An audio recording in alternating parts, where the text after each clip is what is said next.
we were actually here? No. It was already the case. Must be recent. Because it was before the war. There's Henry. Right, that's Henry. Yes, Henry. Remember him well. Yes. Yes. Henry Franklin. Yes. But he was a very tough disciplinarian. In fact, he was known as Bloody Henry. Yeah. Because it was reputed that he could draw blood on the second stroke of the cane by superimposing the second blow on top of the first one. We never But actually none of us...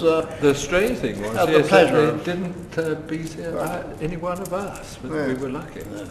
Yeah. He had a rather pale, Oh, sort very of anemic daughter, 10-year-old daughter. She was so pale, it was reputed that at the time of conception she'd been strained through a sheet. Yes, that night. That was a medical story.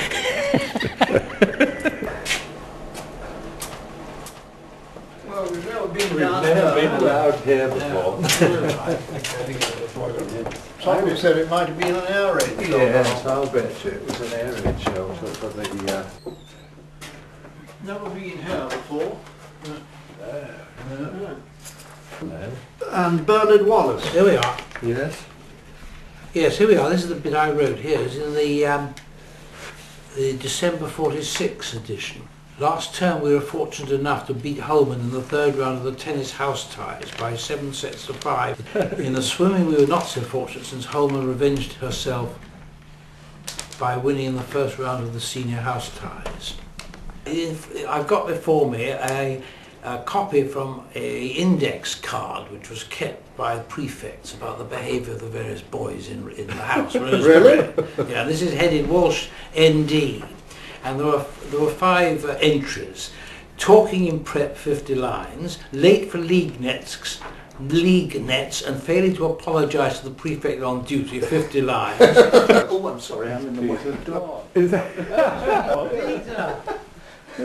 Nigel Walsh. Peter Dodd, yes Nigel, I recognise you and I recognise you. Duncan McIntosh Gown. Good golf. So I haven't seen you since then, but I remember you. Yeah. Remember you well.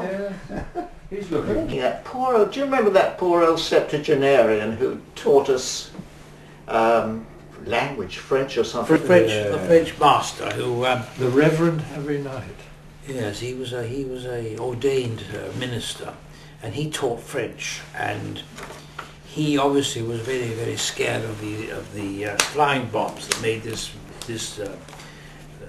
buzzing noise, and the boys used to sit at the back of the class and pretend that one of these things was coming over. Poor old Fanny Knight used to turn a terrible white colour and rush out of the classroom because he was so scared. You know, the boys spotted this very quickly. Under your desk, boys. And then there was a Welshman who I was telling you that the bell used to go if there was a flying bomb approaching, and we were in the physics practical class, and we had a Welsh teacher called Sandy Powell, I think his name was, and the bell went, and he shouted to the rest of the class. He said, "Get under the table, good people." Yes. The engine stopped, we all got under our desks and he got under his and, Yeah. couldn't get out. This is his father-in-law. Do you remember Well, this? he's quite a big So fan. we were in the physics building for the same thing, and And Horse Yes. got stuck under his Right. desk because he was large in the rump. Yes, And, he was a big fellow, wasn't we he? lifted Yes, it that's off him. right. I always remember that. You were asking about, the happiest days at school or the worst, but outside school, life was really dull. I mean, we had blackout, no street lighting, clothes were drab. Yes. You were lucky to have patches in your trousers. you were lucky to have one pair Yes, of yes. trousers and one sports jacket. There was never enough coke for the boilers, and either Yes, that's right. they Yes.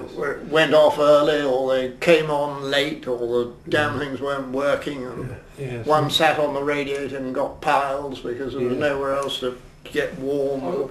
Talking about cold, I can remember, because of the lack of heating, remember putting the carpet, lifting the carpet up and putting that on the bed as extra cover and being a bit warmer.